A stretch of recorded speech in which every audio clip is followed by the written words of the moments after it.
Hi guys! Welcome to the Financial Pig. And in this video, I'm going to be sharing to you savings deposits and time deposits. Now, in my previous video, I shared with you an investment pyramid that shows savings deposits and time deposits are the most conservative of the investments offered by the banks.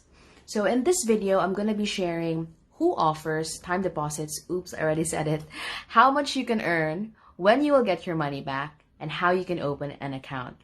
So we've already answered who offers savings and time deposits, and these are the banks. It could be a small bank, a medium bank, or a big bank. Commercial banks, universal banks. Any banks, they actually offer savings deposits and time deposits. Now, what is the difference between the two? A savings deposits, it can be withdrawn immediately, while time deposits cannot be withdrawn anytime because it has to be locked in a certain amount of period before you can get your money.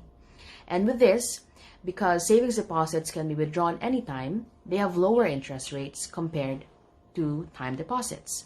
And later on, I'm going to be talking about liquidity in my next videos.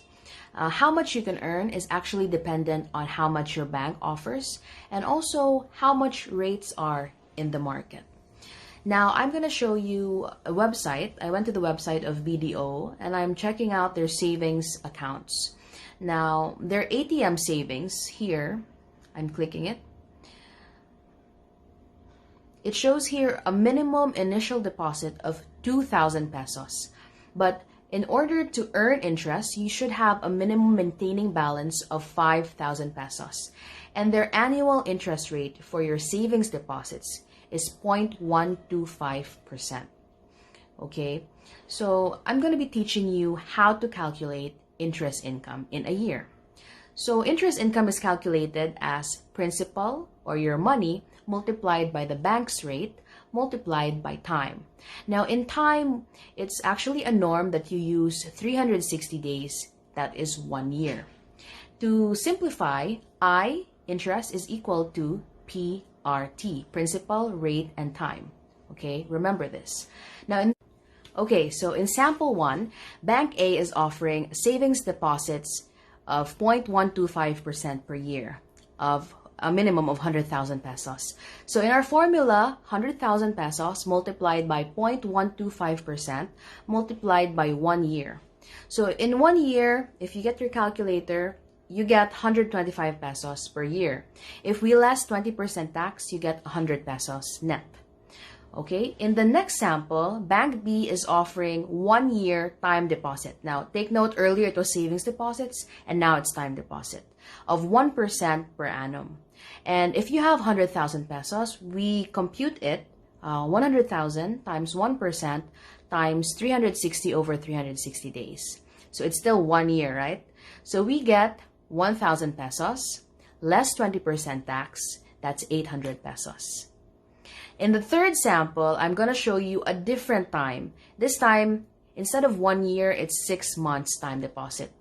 Now, we're going to multiply 100,000 pesos multiplied by 1%, multiplied by 180 days, which is 6 months, over 360 days, which is 1 year. Now, to simplify, you can actually use 1 over 2. So you're going to get 500 pesos, less 20% tax, you get 400 pesos per year. So with your 100,000 pesos, if you put it in savings deposits, in 1 year, you're going to get 100 pesos. If you put it in time deposit, you're going to get 800 pesos. But take note that this is fictional, okay? You have to ask your banks for the rates. So when you get your money back is on maturity date for time deposits, okay? So you can actually terminate your time deposit before the maturity date or before the lock-in period ends. So my tip here is it's best to allocate or to save 6 months worth of money for your expenses in case of emergencies. Now, you can open an account by going to the bank near you. If you like that bank, you go to their new accounts clerk and you make sure you bring 2 valid IDs, government IDs, and the cash to open. So it's best to go to their website first so you can check out what their requirements are. Okay? Another tip for you is when you're opening an account, the banks ask for your TIN number, which you get from BIR. So you have to write this down on your phone, on your notebook. Oh, they also ask for your SSS number. And when you go to the bank and open the account, they will take a picture of you. So make sure you look presentable when you get there. Okay, so that's it. A very simple overview of savings and time deposits. This is the Financial Pig, and if you have any comments or questions, please put them below so I can help you. The next video, I'm going to be talking about government securities, so stay tuned. Thank you again.